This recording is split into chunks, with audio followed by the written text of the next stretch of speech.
Shriram time news मध्ये मी कैलास सोनवणे आपले हार्दिक स्वागत करतो। सुरुवातीला पाहूया 24 तासातील ताज्या घडामोडी। जिल्हा परिषदेच्या विशेष सर्वसाधारण सभेत मुख्य कार्यकारी अधिकाऱ्यांना अधिकार पदावरून परत शासनाकडे पाठवण्याचा ठराव सर्वानुमते मंजूर। देशातील महिलांच्या बँक खात्यामध्ये दरवर्षी 1 लाख रुपये जमा करण्याची खासदार राहुल गांधी यांची गॅरंटी। युवा उद्योजक व सामाजिक कार्यकर्ते राहुल राजीव गांधी यांचा भाजपत प्रवेश।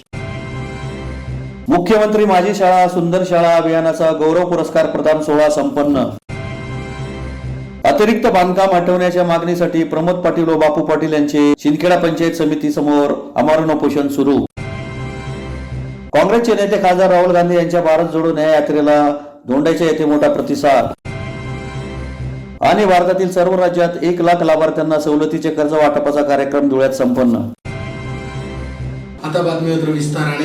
धुळे जिल्हा परिषदेच्या बुधवारी झालेल्या विशेष सर्वसाधारण सभेत मुख्य कार्यकारी अधिकारी शुभम गुप्ता यांच्या मनमानी कारभाराला कंटाळून त्यांना अधिकार पदावरून परत शासनाकडे पाठवण्याचा ठराव सर्वानुमते मंजूर करण्यात आला। धुळे जिल्हा परिषदेच्या बुधवारी झालेल्या विशेष सर्वसाधारण सभेत मुख्य कार्यकारी अधिकारी शुभम गुप्ता यांच्या मनमानी कारभारामुळे त्यांना अधिकार पदावरून परत शासनाकडे पाठवण्याबाबतचा ठराव सर्वानुमते मंजूर करण्यात आला। जिल्हा परिषदेची विशेष सर्वसाधारण सभा जिल्हा परिषद अध्यक्षा धरती देवरे यांच्या अध्यक्षतेखाली यशवंतराव चव्हाण सभागृहात संपन्न झाली। यावेळी विषय पत्रिकेवरील विविध विषयांवर चर्चा झाली। त्यानंतर आयत्या वेळी मुख्य कार्यकारी अधिकारी शुभम गुप्ता यांच्या मनमानी कारभाराबाबत विषय घेण्यात आला। मुख्य कार्यकारी अधिकारी शुभम गुप्ता हे दैनंदिन कामकाज करताना जिल्ह्यातील प्रशासकीय व विकास कामांच्या संदर्भात निर्णय घेताना जिल्हा परिषदेतील पदाधिकारी सदस्य यांच्याशी पूर्वचर्चा न करता व कोणत्याही प्रकारचा विचार विनिमय न करता परस्पर निर्णय घेत असतात। त्यामुळे विकास कामांची अंमलबजावणी करताना जिल्हा परिषद पदाधिकारी यांना विविध समस्यांना सामोरे जावे लागते। सर्व मुख्य कार्यकारी अधिकारी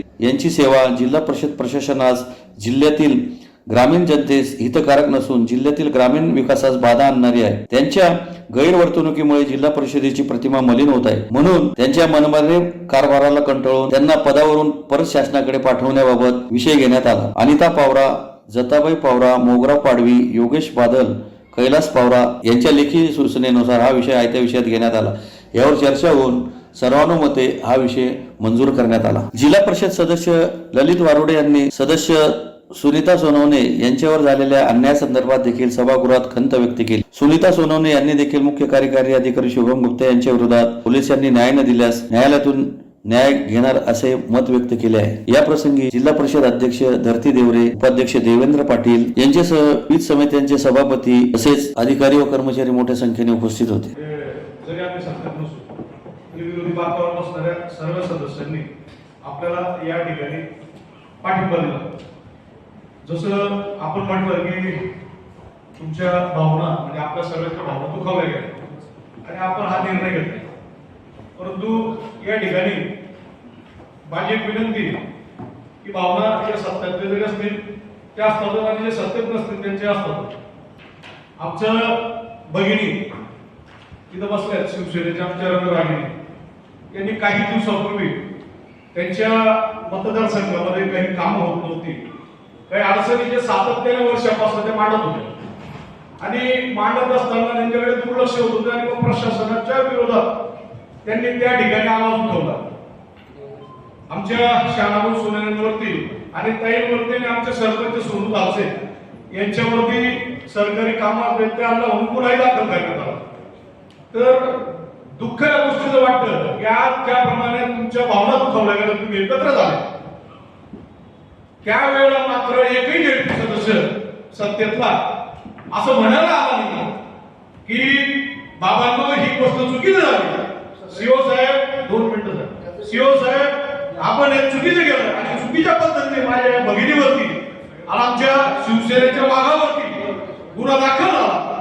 त्यावेळेला सुद्धा आपण सर्वांनी त्या ठिकाणी एकमुखानं यायला पाहिजे होतं। मी ज्याप्रमाणे तुम्ही विनंती केली आम्ही सहाय्य केलं, लगेच सहाय्य केलं, तुमच्या भावनांना आम्ही लगेच हो दिला। तर ज्याप्रमाणे आम्ही सत्तेत नसताना तुमच्याशी वागतो त्याचप्रमाणे तुम्ही सत्तेतल्या लोकांनी वागलं पाहिजे असं मला वाटतं। याच्या पुढे कृपया असं काही झालं म्हणजे गुन्हा दाखल होतो त्या ताई त्या ठिकाणी संध्याकाळपर्यंत ताई 2 मिनिटं ऐका ताई 2 मिनिटं बोलले आम्ही बोलवतो घरी. पुन्हा संध्याकाळपर्यंत ताई आमच्याजवळ बसल्या होत्या. इथं प्रशासनाशी भांडत होते. त्यांच्यावरती गुन्हा दाखल होतो असं आम्हाला कुणालाच वाटलं नाही. तशी परिस्थिती नव्हती आणि त्याच्यावर गुन्हा दाखल होतो. एक सरपंच त्या ठिकाणी येतो कशासाठी? त्या विहिरीच्या संदर्भात साहेबांकडे. शाळाभोवती त्यांना बोलवलं बसवलं, त्याच्यावरती गुन्हा दाखल होतो. आणि तरी सुद्धा त्यावेळेला मला असं वाटलं होतं की कुणीतरी आपल्यातलं सर्वांनी, मी तर दुसऱ्या दिवशी शिवसाहेबांना गेलो होतो भेटायला. आता काय असं ज्या वेळेला म्हणजे आपलं ते सोन्या आणि दुसऱ्याचं ते कारकर, ही जी भूमिका आहे ही भूमिका बंद झाली पाहिजे. मुख्य कार्यकारी अधिकारी शुभम गुप्ता यांच्या विरोधात या ठिकाणी सभागृहामध्ये आज अविश्वास ठराव पारित करण्यात आला. म्हणजे संपूर्ण विरोधी पक्षाचे सत्ताधारी सगळे एकत्र आले आणि या ठिकाणी त्यांच्या विरोधात म्हणजेच त्यांचं या ठिकाणी प्रशासनाच्या बाबतीत कारभार चालवत असताना त्यांना हाताळता आलेला नाही. चुकीच्या पद्धतीने ते लोकप्रतिनिधींना वागणूक देत आहे. तुम्हाला सगळ्यांना माहितीच आहे की 23 तारखेला आम्ही विद्यार्थी आणि शेतकऱ्यांना घेऊन या ठिकाणी निवेदन द्यायला आलो होतो आणि हे त्या ठिकाणी उपस्थित नव्हतं. साधा शिपाई सुद्धा तिथं नव्हता. तो अभिषेक गायकवाड कोण आहे अजून आम्ही त्यांचं तोंड पाहिलेलं नाही. आणि त्या अभिषेक गायकवाडच्या नावाने आमच्या विरोधामध्ये एक महिला जिल्हा परिषद सदस्यावरती 353 म्हणजे सरकारी कामात अडथळा आणि विविध कलम लावून आमच्यावर गुन्हा दाखल केला.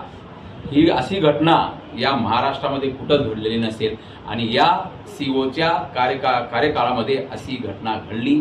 त्याचा आम्ही तीव्र शब्दात निषेध करतो आणि त्यांच्या या कार्यकाळात जेव्हापासून ते आलेले आहेत, आम्ही जे प्रश्न मांडतो ते फक्त हसतात, टिंगल करतात, प्रश्नांचं उत्तर देत नाही आणि त्या पद्धतीने कारवाई करत नाही, काम करत नाही. म्हणून या ठिकाणी त्या ठिय्या आंदोलनाचा पवित्र आम्ही घेतलेला होता. आमच्या विरोधात जरी त्यांनी 353 खोटी कलम आणि फिर्यादी पण खोटा आहे, जरी असं केलेलं असलं तरी पण आम्ही न्यायालयीन लढाई लढणार आणि त्यांना ज्यांनी ही चूक केलेली आहे, चुकीचे फिर्याद एका जिल्हा परिषद सदस्य सन्मानित सुनीता सोनवणे यांच्या विरोधात दिलेली आहे. आम्ही पण तक्रार दाखल केलेली आहे.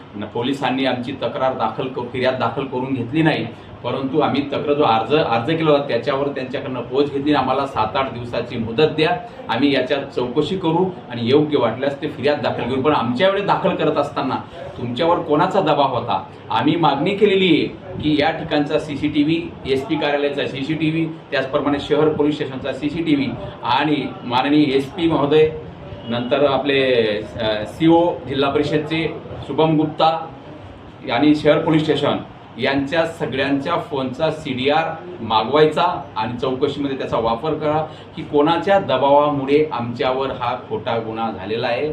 आम्ही तर संघर्ष करणार आहेत. अशी कोणी खोटी केस केली म्हणून आम्ही आमचा संघर्ष थांबणार नाही. लोकांसाठी संघर्ष करत राहू. आयुष्यभर संघर्ष करत आलो आहेत, पुढेही संघर्ष करत राहू. अभिषेक गायकवाड त्याचप्रमाणे शुभम गुप्ता यांच्या विरोधात हिच्या नावाने आम्ही फिर्याद दाखल केली. त्या फिर्यादमध्ये त्यांच्यावर ॲट्रॉसिटीचा कलम लागला पाहिजे, विनयभंगाची केस दाखल पाहिजे, मला मारून आपटण्याचा प्रयत्न केला, तिने हातमध्ये घातला म्हणून माझं डोकं वाचलं, अन्यथा माझा प्राणी गेला असता, अशा पद्धतीने तिने फिर्याद अकलाडे. CO शुभम गुप्ता, तो अभिषेक गायकवाड कोण येतो आणि त्याच्यानंतर ज्या पोलिसांनी आमच्याशी हातापाई केली, चर्चा न करता, समजूत न काढता आमच्याशी अशा पद्धतीने वागले, यांच्या विरोधात आम्ही तक्रार दाखल केलेली आहे शहर पोलीस स्टेशनला. त्यांनी न्याय दिला नाही तर न्यायालयावर आमचा भरोसा आहे. न्यायालयामध्ये आम्हाला 100% न्याय मिळेल. देशात काँग्रेसचे सरकार आले, देशातील महिलांच्या बँक खात्यामध्ये दरवर्षी 1 लाख रुपये जमा करण्याची गॅरंटी काँग्रेसचे नेते खासदार राहुल गांधी यांनी धुळे येथे महिला हक्क परिषदेत बोलताना दिली. यावेळी त्यांचा शहरातून रोड शो झाला. देशात काँग्रेसचे सरकार आल्यास देशातील महिलांच्या बँक खात्यामध्ये दरवर्षी 1 लाख रुपये जमा करण्याची गॅरंटी काँग्रेसचे नेते खासदार राहुल गांधी यांनी धुळे येथे महिला हक्क परिषदेत बोलताना दिली. खासदार राहुल गांधी यांची भारत जोडो न्याय यात्रा बुधवारी धुळे शहरात आल्यानंतर त्यांनी रोड शो दरम्यान चौक सभा घेऊन जनतेशी संवाद साधला. त्यानंतर आयोजित महिला हक्क न्याय परिषदेमध्ये महिलांच्या कल्याणासाठी विविध संकल्पनांची घोषणा केली. यावेळी खासदार गांधी म्हणाले की महिलांना कार्यक्रमात सामान्यपणे मागे बसवले जाते, परंतु आज महिलांना पुढे बसवण्यात आले आहे. मी पहिल्या टप्प्यात कन्याकुमारी ते काश्मीर पर्यंत अशी सुमारे 4000 किमीची भारत जोडो न्याय यात्रा केली. लाखो लोकांना भेटलो. त्यावेळी मला काही लोक बोलले की तुम्ही मणिपूर, ओडिसा, बिहार, छत्तीसगड आदी मागास राज्यातून ही यात्रा का काढली नाही, त्यामुळे आता दुसरी भारत जोडो न्याय यात्रा त्या राज्यातून काढली आहे. या यात्रेत मला असंख्य युवक युवती महिला भेटले. देशात जी हिंसा द्वेष पसरत आहे त्याचे कारण अन्याय आहे. केंद्रातील सरकारकडून गरीब शेतकरी महिला मजूर यांच्यावर दररोज अन्याय होत आहे. देशात 22 असे धनाढ्य लोक आहेत ज्यांच्याकडे 70 कोटी लोकांना एवढी संपत्ती आहे. त्यांना मोदी सरकारने 16 लाख कोटी रुपयांचे कर्ज माफ केले. मनरेगासाठी 65,000 कोटी रुपये लागतात, मात्र हा पैसा या धनाढ्य लोकांना देऊन त्यांचे भले केले. शेतकरी महिला व मजुरांचे कर्ज माफ केले नाही, पण देशातील सर्वात श्रीमंत व्यक्तींचे कर्ज माफ केले. यापेक्षा दुसरा मोठा अन्याय असू शकत नाही. माझे म्हणणे आहे की देशातील युवकांचे, महिलांचे, शेतकऱ्यांचे कर्ज माफ झाले पाहिजे. देशात सुमारे 50% मागासवर्गीय लोक आहेत, 15% अल्पसंख्याक व दलित, 8% आदिवासी लोक आहेत. मात्र त्यांच्या वाट्याला 100 रुपयांपैकी केवळ 6 रुपये दिले जातात. याचा सर्वाधिक फटका महिलांना बसतो. बहुतांश प्रसार माध्यमेही धनाढ्य लोकांच्या हातात गेले आहेत. त्यामुळे ते देशातील बेरोजगारी, महागाईवर बोलत नाहीत, केवळ दिवसभर मोदींचा चेहरा दाखवत असतात, अशी टीकाही गांधींनी केली. खासदार गांधी यांनी पुढे सांगितले की काँग्रेसची सत्ता आल्यास देशातील प्रत्येक गरीब महिलेच्या खात्यात दरवर्षी 1 लाख रुपये जमा केले जातील. तसेच सर्व संस्थांमध्ये, स्थानिक स्वराज्य संस्थांमध्ये महिलांची भागीदारी 50% दिसेल. काँग्रेसचे सरकार आल्यानंतर सामान्य लोकांचे उत्पन्न दुप्पट होईल. जर मोदी 22 अरबपतींना कोट्यवधींचे कर्ज माफ करू शकतात, तर आम्ही करोडो गरिबांना 1 लाख रुपये माफ का करणार नाही. प्रत्येक सरकारी कार्यालयात महिलांना 50% आरक्षण दिले जाईल. महिला सक्षमीकरणासाठी केंद्राकडून दिला जाणारा हिस्सा दुप्पट केला जाईल. तसेच महाराष्ट्र ही सावित्रीबाई फुले यांची जन्मभूमी असल्याने त्यांच्या नावाने प्रत्येक जिल्ह्यात महिलांसाठी हॉस्टेल सुरू करणार. तेथे सुरक्षा व जेवणाची सुविधा दिली जाईल. सर्वात महत्त्वाचे म्हणजे सत्तेवर येताच जातनिहाय जनगणना केली जाईल. स्वातंत्र्याची क्रांती, संगणक क्रांती व त्यानंतर ही तिसरी क्रांती असेल, असेही ते म्हणाले. यावेळी खासदार गांधींनी महिलांसाठी या घोषणा केल्या तेव्हा उपस्थित हजारो महिलांनी काँग्रेस पक्षाच्या विजय असोचा जयघोष करत टाळ्यांचा जोरदार कडकडाट केला. या प्रसंगी काँग्रेसचे ज्येष्ठ नेते तथा माजी केंद्रीय मंत्री जयराम नरेश, काँग्रेसचे महाराष्ट्र प्रभारी रमेश चेन्नीथला, प्रदेशाध्यक्ष नाना पटोले, ज्येष्ठ नेते बाळासाहेब थोरात, प्रदेश कार्याध्यक्ष तथा आमदार कुणाल पाटील, अश्विनी पाटील, राष्ट्रीय महिला अध्यक्ष अलका लांबा, प्रदेश महिला अध्यक्ष संध्या सव्वालाखे, प्रतिभा शिंदे, आमदार प्रणिती शिंदे, आमदार शिरीष चौधरी, आमदार केसी पाडवी, शोभा बच्चाव, अतुल लोंढे, प्रमोद जैन, श्याम सनेर, हर्षवर्धन सपकाळ, आमदार अमित जिनत, प्रदेश सरचिटणीस युवराज करंकाळ, शहराध्यक्ष डॉक्टर अनिल बांबरे, डॉक्टर दरबार सिंह गिरासे आदि उपस्थित होते. एक नहीं मिलेगा. सीनियर मैनेजमेंट की लिस्ट निकालो, उसमें आपको कोई गरीब जनरल कास्ट का नहीं मिलेगा, कोई पिछड़ा नहीं मिलेगा, कोई दलित नहीं मिलेगा, कोई आदिवासी नहीं मिलेगा, कोई माइनॉरिटी नहीं मिलेगा. 3-4 पर अभी कहूंगा आपके इलेक्टोरल बॉन्ड पे 3-4% के लिए पूरा का पूरा सिस्टम चलता है. मीडिया का सिस्टम उनका, कॉर्पोरेट सिस्टम, कंपनियों का सिस्टम उनका, सरकार का सिस्टम भी उनका. एक बात बोलूं? नहीं, अभी मुझे बोलने दे भाई. बजट की हिस्सेदारी 6%. आदिवासियों को 10 पैसा मिलता है 100 रुपए में से. दलितों को 1 रुपया मिलता है 100 रुपए में से. वो ही 2-3-4% लोग, उनके बीच में सब चल रहा है. जीएसटी का पैसा कौन देता है? आपका नाम क्या है? राजू जी, ये शर्ट आपने खरीदी, कितने की खरीदी? 1000 की खरीदी. ये अगर अदानी शर्ट खरीदता तो कितनी जीएसटी देता? जितनी आपने दी उतनी देता ना? देता है.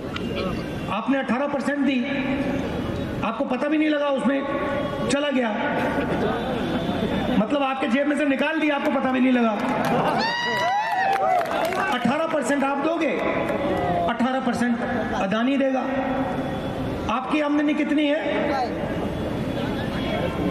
40,000 रुपए, 50,000 रुपए. उसकी कितनी है? करोड़ों नहीं, लाखों करोड़ रुपए. मगर जीएसटी वो इतनी देगा जितनी ये देंगे. सड़क ले जाएगा आपकी, एयरपोर्ट ले जाएगा, पोर्ट ले जाएगा, किसानों का अनाज ले जाएगा, स्टोरेज फैसिलिटी ले जाएगा, सब उठा के ले जाएगा. ट्रेन ले जाएगा, रेलवे ले जाएगा, प्राइवेट कॉलेजेस, यूनिवर्सिटी सब उठा के ले जाएगा. पैसा किसका? आपका. और आप देखते जा रहे हो. आप देखते, मिलने का मौका, बात करने का मौका मिला.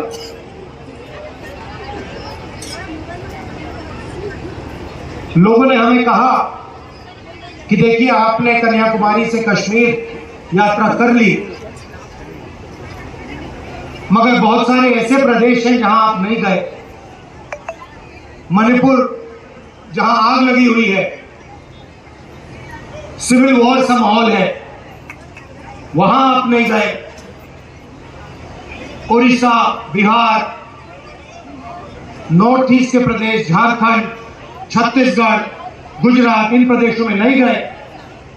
तो दूसरी भारत जोड़ो यात्रा होनी चाहिए जो मणिपुर से मुंबई तक जाए, और हमने ये बात एक्सेप्ट कर ली, इसलिए मैं आज आपके सामने यहां उसके बैंक अकाउंट में हर साल ऑटोमेटिक डायरेक्ट उसके बैंक अकाउंट में जाए। और वैसे ही हिंदुस्तान में करोड़ों महिलाओं के साथ, करोड़ों महिलाओं के बैंक अकाउंट में साल का 1 लाख रुपया है। क्रांतिकारी कदम है। अगर नरेंद्र मोदी जी अरबपतियों को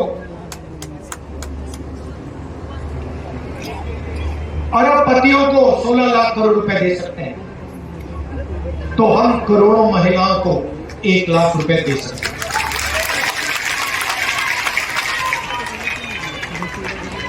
दूसरा ऐतिहासिक काम, सरकारी वैकेंसीज में, सरकारी जॉब्स में महिलाओं को 50% आरक्षण। हर सरकारी ऑफिस में कुछ ही सालों में आपको 50% महिलाएं दिखेंगी। तो हम आपके लिए दरवाजा खोलने का काम कर रहे हैं। आर्थिक अन्याय हो रहा है, आपके साथ हो रहा है, महंगाई बढ़ रही है, गैस सिलेंडर के दाम बढ़ रहे हैं, पेट्रोल के दाम बढ़ रहे हैं, हम आपके बैंक अकाउंट में 1 लाख रुपए डालेंगे।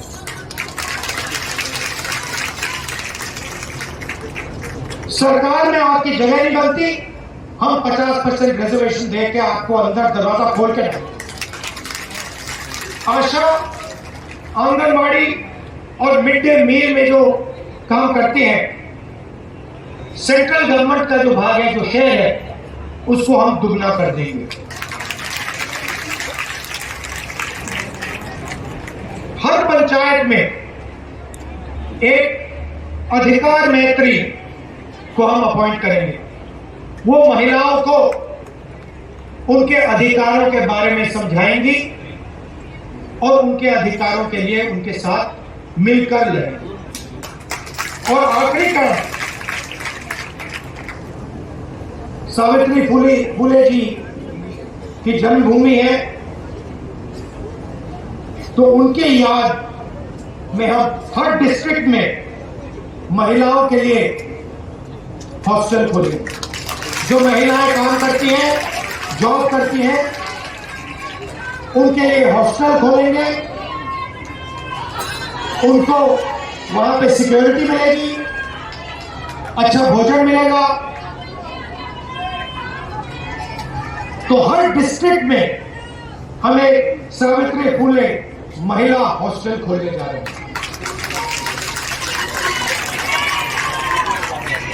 तो ये हम आपके लिए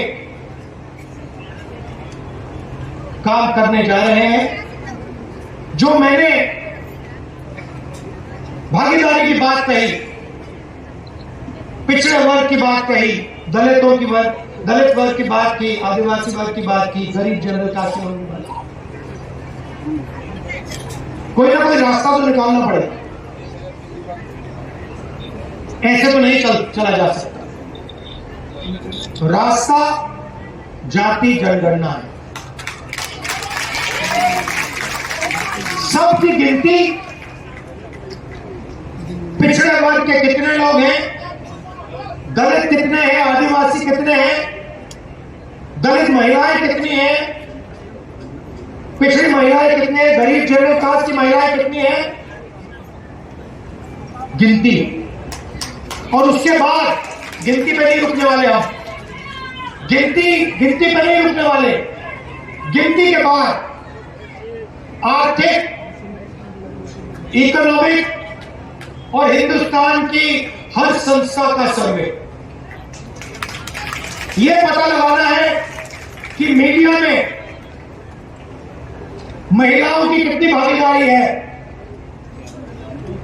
दलितों की कितनी भागीदारी है, पिछड़ों की कितनी भागीदारी है, बड़ी बड़ी कंपनियों में महिलाओं की कितनी भागीदारी, दलित की कितनी, आदिवासी की कितनी, पिछड़ों की कितनी, सरकारों में आपकी क्या भागीदारी है, हिंदुस्तान का जो धन है उसमें से आपका कितना है और अरबपतियों का कितना है, ये डेटा निकालना है।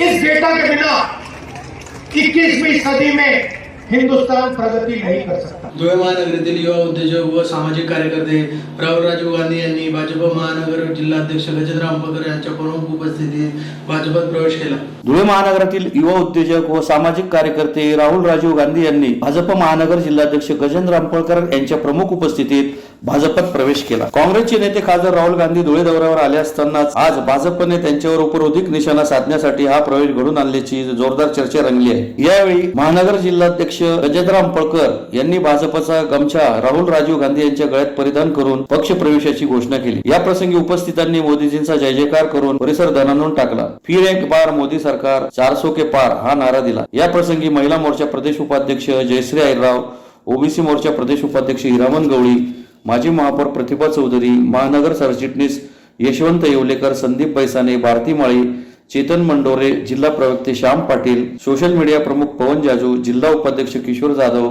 सूरज चौधरी, जयंत वानखेडकर, चिटणीस सुनील कपिल, किरण रणमळे, प्रथमेश गांधी, युवा मोर्चा महानगर अध्यक्ष आकाश परदेशी, महिला मोर्चा अध्यक्ष वैशाली सिरसाट, मंडल अध्यक्ष अरुण पवार, सुबोध पाटील, ईश्वर पाटील, युवा मोर्चा सरचिटणीस पंकज दात्रक, रंजना सोनार, वैद्यकीय आघाडी अध्यक्ष महेंद्र बांबरे, सुहास अंपळकर, लोकेश विभूते, प्रकाश उबाळे, अनिल सोनार यांच्यासह भाजपचे लोकप्रतिनिधी, पदाधिकारी व कार्यकर्ते मोठ्या संख्येने उपस्थित होते। मोदी साहेब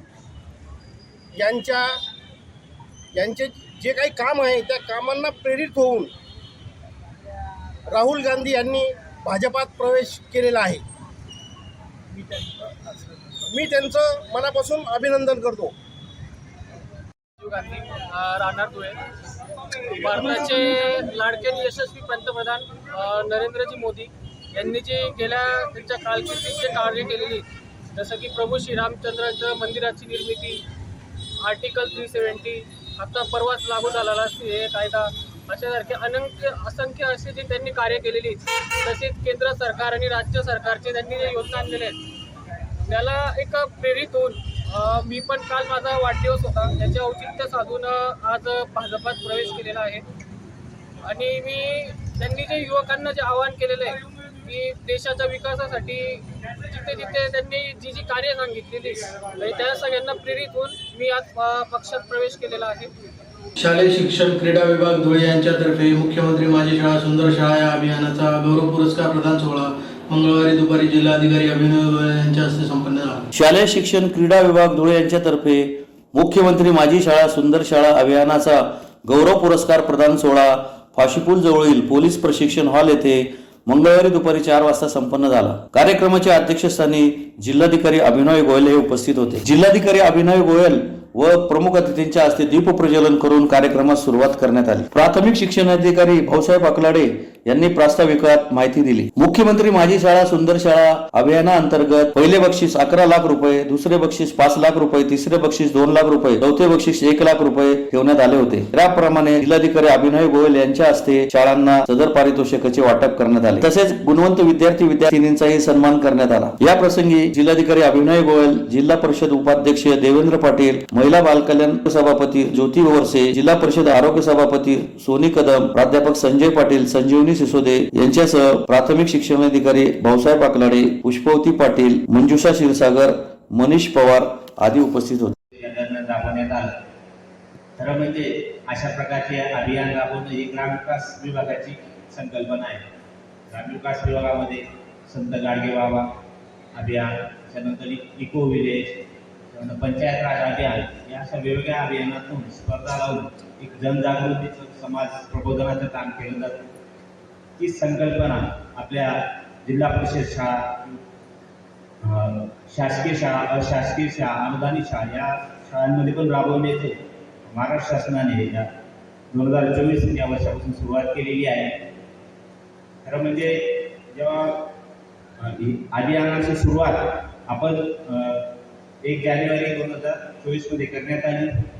याच्यात 30 मुद्दे होते. त्याच्यामध्ये वेगवेगळ्या प्रकारचे गुणांकन देण्यात आले होते. 100 मार्काचं असं एक अभियान होतं.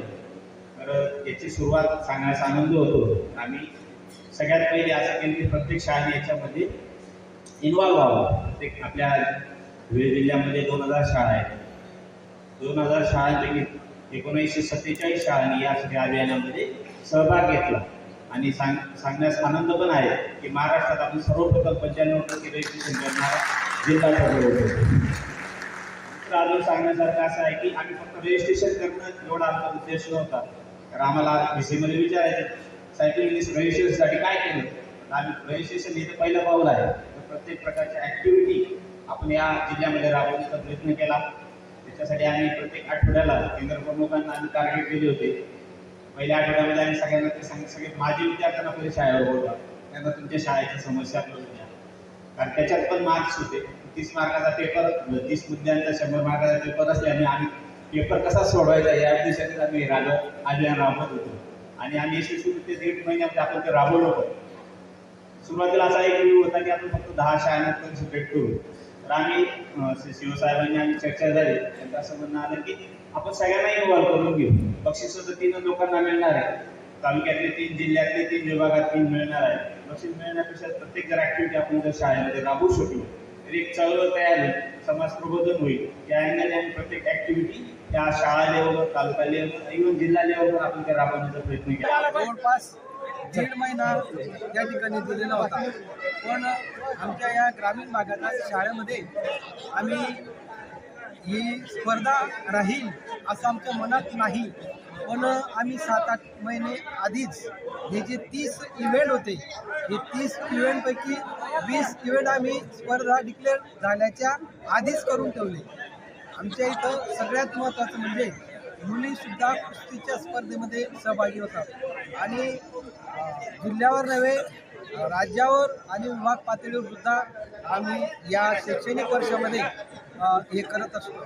त्याच्यानंतर कला उत्सव या राष्ट्रीय कार्यक्रमामध्ये आम्ही छोट्याशा गावातून एक देश पातळीवर आम्ही नृत्यासाठी एक संघ आमचा सिलेक्शन झालेला होता.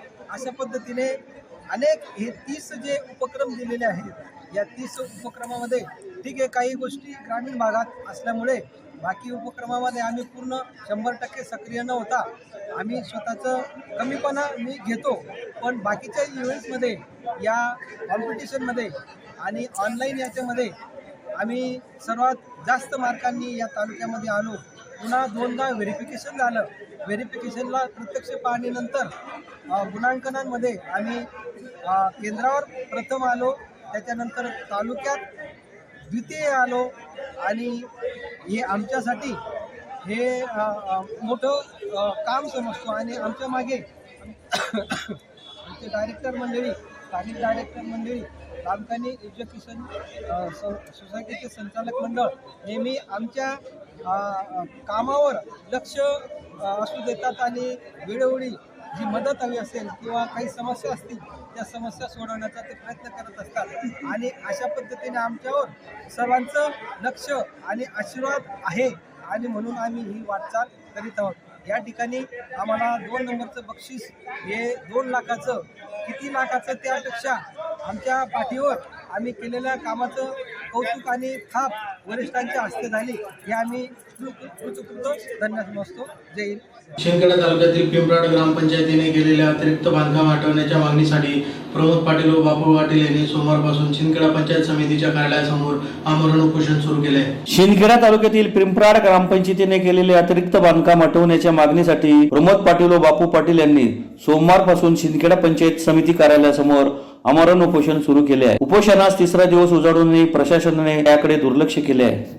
याबाबत अधिक माहिती अशी की यापूर्वी देखील या संदर्भात जिल्हाधिकारी, पंचायत समितीचे गट विकास अधिकारी, पिंपराड ग्रामपंचायतीचे सरपंच व ग्रामसेवक यांच्याकडे अतिरिक्त बांधकाम काढून टाकण्यासंदर्भात पत्रव्यवहार करण्यात आला होता. सदर अतिरिक्त बांधकाम काढून टाकण्यात यावे यासाठी जिल्हाधिकाऱ्यांनी 1 सप्टेंबर 2023 रोजी संबंधित यंत्रणेला आदेश दिले होते व त्यासंबंधीचा अहवाल जिल्हाधिकारी कार्यालयात सादर करण्याचे आदेशात नमूद करण्यात आले होते. मात्र प्रत्यक्षात या संदर्भामध्ये कोणतीही कारवाई करण्यात आलेली नाही. त्यामुळे प्रमोद पाटील व बापू पाटील यांनी सोमवारपासून शिंदखेडा पंचायत समिती समोर उपोषण सुरू केले आहे. तिसरा दिवस असतानाही साधी दखल घेतली गेलेली नाही. पिंपराड ग्रामपंचायत हद्दीत मालतीबाई दयाराम भामरे यांच्या मालकीचा गट नंबर 320-321 मधील प्लॉट नंबर 22 ग्रामपंचायत घर क्रमांक 402/46 बांधकाम करण्यासाठी पिंपराड ग्रामपंचायतीने परवानगी दिली होती. मालतीबाई भामरे यांनी बांधकाम करताना प्रमोद पाटील यांच्या प्लॉट हद्दीत अतिक्रमण केले आहे. अतिक्रमित बांधकाम काढून टाकण्यासंदर्भात वारंवार पत्रव्यवहार करण्यात आला. अतिक्रमित बांधकाम काढून टाकण्यात यावे असे आदेश जिल्हाधिकारी कार्यालयाकडून 1 सप्टेंबर 2023 रोजी देण्यात आले होते. मात्र त्यानंतर पिंपराड ग्रामपंचायत संबंधित ग्रामसेवक यांनी कोणतीही कारवाई केली नाही.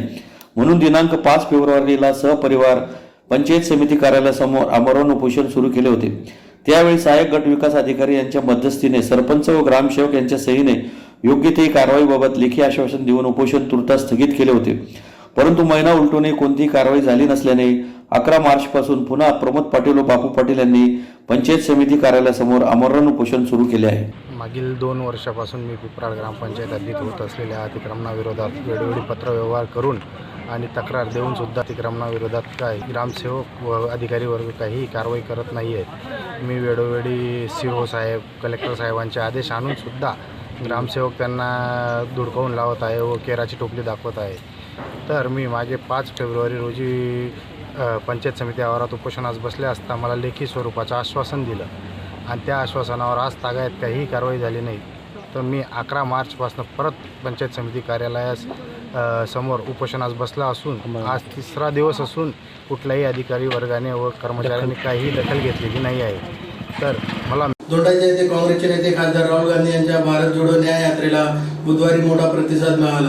यावेळी ठिकठिकाणी खासदार गांधी यांचे स्वागत करण्यात आले. दोंडाच्या येथे खासदार राहुल गांधी यांच्या भारत जोडो न्याय यात्रेला बुधवारी मोठा प्रतिसाद मिळाला. यावेळी राहुल गांधी यांनी ठिकठिकाणी संवाद साधला. दोंडाच्या शहरातील आप्पासाहेब मैदानावरून 8:45 वाजता भारत जोडो न्याय यात्रेला सुरुवात झाली. न्याय यात्रा आप्पासाहेब मैदानापासून सुरू होऊन निर्मल एम्पोरियम चौक, शिवाजी महाराज चौक, नगरपालिका, DROD high school, Maharana Pratap road, बाजारपेठ, इंदिरा शॉपिंग सेंटर, जामा मस्जिद, बाबासाहेब आंबेडकर चौक, गोपालपुरा, मोनाली चौफुली मार्गे भारत जोडो यात्रा धुळेकडे रवाना झाली. या भारत जोडो न्याय यात्रेत राज्यातील काँग्रेसचे महाराष्ट्र प्रभारी रमेश चेन्नीथला, काँग्रेस प्रदेशाध्यक्ष आमदार नाना पटोले, विधिमंडळ नेते आमदार बाळासाहेब थोरात, विरोधी पक्षनेते विजय वडेट्टीवार, माजी मंत्री सतीश पाटील, माजी मंत्री यशोमती ठाकूर, महाराष्ट्र काँग्रेसच्या नेता प्रतिभा शिंदे, काँग्रेस कार्याध्यक्ष प्रणिती शिंदे, आमदार कुणाल पाटील, माजी मंत्री हेमंत देशमुख, काँग्रेस जिल्हाध्यक्ष श्यामकांत सनेर, डॉक्टर रवींद्र देशमुख, शिवसेना नेते अशोक पाटील, राहुल मानेक तसेच महाविकास आघाडीचे नेते व कार्यकर्ते मोठ्या संख्येने उपस्थित होते. यावेळी पोलीस प्रशासनातर्फे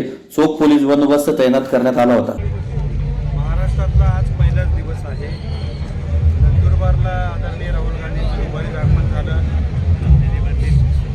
श्रीमती इंदिरा गांधी असतील, राजीवजी गांधी असतील, सोनियाजी गांधी असतील किंवा राहुलजी गांधी असतील, यांनी राजकीय जीवनामध्ये जेव्हा महाराष्ट्रातून सुरुवात केली ते त्याच्या वेळेस नंदुरबारपासूनच सुरुवात करतात आणि ते शुभसंकेत या महाराष्ट्राने आणि देशाने बघितलेला आहे. आज देखील एक योगायोग आहे किंवा मी असं म्हणेल एक दुग्ध शर्करा योग आहे की नेहमीच आदिवासी भागामध्ये थांबणे, त्यांच्याशी संवाद साधणे आणि त्यानंतर ते आज अशा शहरामध्ये आलेले आहेत की दोंडाईचं शहर हे OBC बहुल शहर आहे आणि अशा ठिकाणी ते मुक्काम करत आहेत. हा निश्चित आमच्या दोंडाईचा शिंदखेडा तालुका आणि धुळे जिल्ह्याच्या दृष्टीने ही आम्हाला सर्वांना अभिमानाची गोष्ट आहे, अतिशय गर्वाची गोष्ट आहे आणि म्हणून उत्स्फूर्तपणे लोक या ठिकाणी रस्त्यावर आलेले आहेत. आणि राहुल गांधींचा जो विचार आहे त्या देशामधलं संविधान, त्या देशामधली लोकशाही वाचवणे आणि ज्या माध्यमातून सरकारावर ते आलेत त्यांनी ज्या पद्धतीने शेतकऱ्यांच्या संदर्भामध्ये चुकीची धोरणं अवलंबली, सामान्य माणसाच्या संदर्भामध्ये एवढ्या मोठ्या प्रमाणावर घोषणा केल्यात पण महागाईमुळे सामान्य माणसाला पूर्णपणे नष्ट करण्याचं काम हे नरेंद्र मोदी सरकार या देशामध्ये करत आहे. युवकांच्या संदर्भामध्ये देखील तीच परिस्थिती आहे. असे अनेक प्रश्न आहेत. कांदा उत्पादक असेल, कापूस उत्पादक असेल, आमचा छोटा उद्योग करणारा छोटा इंडस्ट्रीवाला असेल, छोटा गॅरेजवाला असेल, अशा अनेक विविध याच्यावरती मोठा आघात करण्याचं काम या सरकारच्या माध्यमातून सातत्यानं सुरू आहे. म्हणून जनता या देशामधली 100% बदल करेल आणि या सरकारला हद्दपार केल्याशिवाय राहणार नाही. दुसरं महत्त्वाचं म्हणजे या राज्यात दादागिरीच्या माध्यमातून CD, ED, income tax, CBI या सर्व संस्थांचा वापर करून आमच्या विविध पक्षाच्या विरोधी पक्षाचा आवाज बंद करण्याचं काम करत आहे. पण या देशातलं संविधान, या देशात लोकशाही वाचवणाऱ्यांचा एक मोठा वर्ग अतिशय सतर्क आहे, तो जागृत झालेला आहे आणि मला निश्चित विश्वास आहे की या देशामध्ये नवीन क्रांती होईल, एक नवीन लाट येईल आणि एवढी भयानक लाट असणार आहे. नरेंद्र मोदी हे जे 400 पार जे बोलत आहेत ना, तर यांची गत 40 पार सुद्धा होऊ शकणार नाही. एवढा मोठा नवीन उत्साह मतदारांमध्ये संचारलेला आहे. सामाजिक न्याय व अधिकारिता मंत्रालय यांच्या अधिपत्याखालील राष्ट्रीय महामंडळामार्फत भारतातील सर्व राज्यात 1 लाख लाभार्थ्यांना सवलतीचे कर्ज वाटपाच्या कार्यक्रमाअंतर्गत धुळे शहरातील राजश्री शाहू महाराज नाट्य मंदिर येथे बुधवारी कार्यक्रम संपन्न झाला. पंतप्रधान नरेंद्र मोदी यांच्या प्रमुख उपस्थितीत सामाजिक न्याय व अधिकारिता मंत्रालयाच्या अधिपत्याखालील राष्ट्रीय महामंडळामार्फत भारतातील सर्व राज्यात 1 लाख लाभार्थ्यांना सवलतीचे कर्ज वाटपाचा कार्यक्रम संपन्न होत आहे. त्या अंतर्गत धुळे शहरातील राजश्री शाहू महाराज नाट्य मंदिर येथे केंद्रीय अर्थ राज्यमंत्री नामदार डॉक्टर भागवत कराड यांच्या प्रमुख उपस्थितीत सवलतीचे कर्ज वाटपाचा कार्यक्रम संपन्न झाला. या प्रसंगी खासदार डॉक्टर सुभाष भामरे, आमदार जयकुमार रावल, जिल्हाधिकारी अभिनव गोयल, मुख्य कार्यकारी अधिकारी शुभम गुप्ता, मनपा आयुक्त अमिता दगडे पाटील, जिल्हा परिषद अध्यक्ष धरती देवरे, बबन चौधरी, नारायण पाटील, गजेंद्र आंपळकर, प्रदीप करपे यांच्यासह लाभार्थी उपस्थित होते. माननीय प्रधानमंत्रीजींना आपण ऐकलं आणि त्यातून एकच बोध झाला. माननीय प्रधानमंत्रीजीच्या नेतृत्वामध्ये मागील 10 वर्षापासून जे काम चालू आहे त्या कामामुळे भारत देशामध्ये आमूल असा बदल झालेला आहे. या देशातील गरीबातला गरीब माणूस, वंचितातला वंचित माणूस, त्यासाठी वेगवेगळ्या स्कीम काढून त्याला मदत कशी होईल, त्यांचं राहणीमान कसं सुधरेल, त्यांचं आरोग्य कसं सुधरेल, त्यांच्या मुलाबाळाचं शिक्षण चांगलं कसं होईल, त्यांच्या उत्पन्नात वाढ कसं होईल, त्यासाठी वेगवेगळ्या स्कीम्स माननीय प्रधानमंत्रीजीच्या नेतृत्वामध्ये भारत सरकारने काढल्या. आणि भारत सरकारने काढल्यानंतर फक्त काढून त्या पेपरवर ठेवल्या नाही, त्या स्कीम इम्प्लिमेंट कशा होतील, त्यांचं इम्प्लिमेंट झाल्यानंतर त्यांच्या जीवनामध्ये बदल काय होईल. आणि आपण पाहिलं असेल विकसित भारत संकल्प अभियानामध्ये मेरी कहाणी मेरी जुबानी, म्हणजे काही त्यातल्या वक्त्यांना बोलून तुमच्या आयुष्यामध्ये काय बदल झाला हे पण आपण ऐकलं. म्हणून आता ज्यावेळेस माननीय प्रधानमंत्रीजींनी भाषण सुरू होण्याच्या अगोदर ज्या स्कीम्सबद्दल सांगितलं, त्यांच्या 3-4 लोकांनी आपल्या महाराष्ट्रातील अहमदनगरचे व्यावसायिक असतील, आंध्र प्रदेशमध्ये तेलुगू बोलणाऱ्या महिला असतील किंवा इंदोरमध्ये बोलणारी आमची भगिनी असेल, तर यांनी त्यांच्या आयुष्यातला बदल सांगितला. आजची जी स्कीम होती ती सामाजिक न्याय खात्यातर्फे म्हणजे सोशल वेलफेअर डिपार्टमेंटतर्फे केंद्रातले मंत्री माननीय वीरेंद्र कुमारजी जे मध्य प्रदेशचे आहेत त्यांच्या माध्यमातून एक स्कीम लॉन्च केलेली आहे. या स्कीमचं नाव आहे PM सूरज. PM तुम्हाला समजतं, P stand for prime minister, P stand for Pradhan, M stand for मंत्री, S स्टँड फॉर सामाजिक, U स्टँड फॉर उत्थान,